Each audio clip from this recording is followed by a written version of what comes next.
I talk to you about the 32-hour work week? It seems like Fox Business. It seems like Democrats want businesses to be taxed more, pay their workers. Really? Is that what you think? pay their workers. Excuse me. I didn't get to ask a question. Okay, thank you. Senator, you want to hold it? Okay. We have more income and wealth inequality today than we've ever had. We have more concentration of ownership in sector after sector than we have ever had.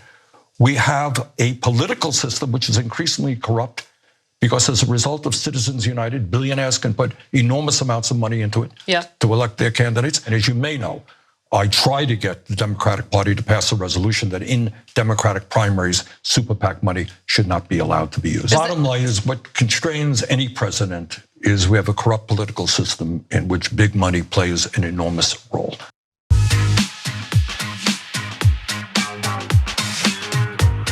Senator Bernie Sanders accidentally walked into the frame of a TikTok video and did not find it funny, was not amused by it, which makes Bernie Sanders one of my favorite people on the planet. Like, even if his politics were wrong, which his politics are not, I agree with his politics.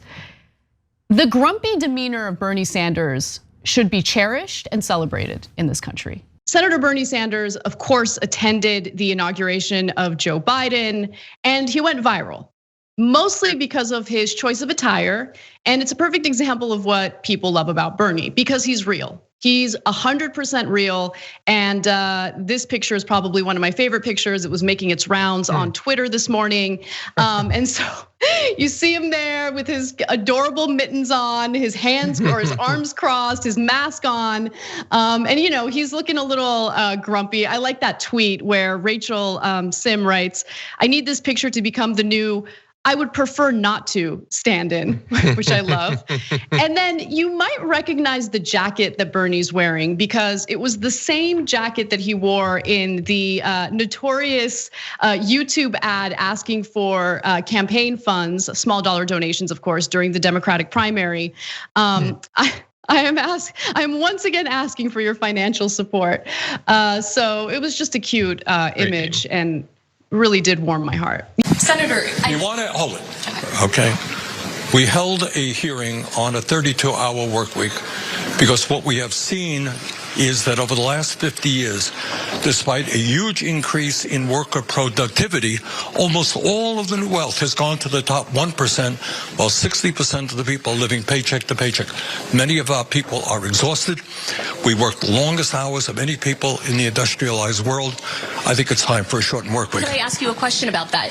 It seems like Democrats want businesses to be taxed more, pay their workers more, lower prices, and now pay people not to work. You know what I would like to see? How are businesses going to survive that? That's the question. How can businesses survive all of those proposals? When Mr. Bezos pays an effective tax rate lower than the average worker, I think we have a real problem in our tax system. I think that billionaires have got to start paying their fair share of taxes. Thank you. I think that was Bernie Sanders being kind of rude. She had a bullet point list of talking points that she needed to desperately read. And how is she supposed to advance a Fox Business if she doesn't read the talking points the billionaires want to hear? All he's calling for is a slightly shorter work week to be phased in over the course of 4 years and effectively establish a new baseline wherein if you work more than that, you'll receive overtime pay. And that is obviously radical and it can't be borne.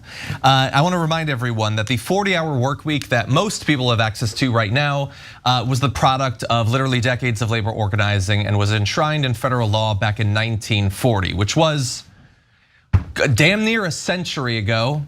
And I guess it can never get better. We have 8 major media conglomerates, corporate media conglomerates that control about what 90% of the American people see, hear, and read. Those are really issues that we need to discuss. That's what the book does. Do you worry when you talk about the corporate media that you are targeting journalists when you say that? No. Donald Trump talks about fake news, and that's simply to deflect attention from the fact that he's a pathological liar. My experience one-on-one with media, they work hard. They very rarely am I misquoted. But what I am talking about, Margaret, is that corporate media limits the kind of debate that we have in this country. You tell me, you know more about it than I do. How often do we talk about income and wealth inequality? We're talking about right now, Senator. Yeah, but how often? Not everybody is Bernie Sanders on your show.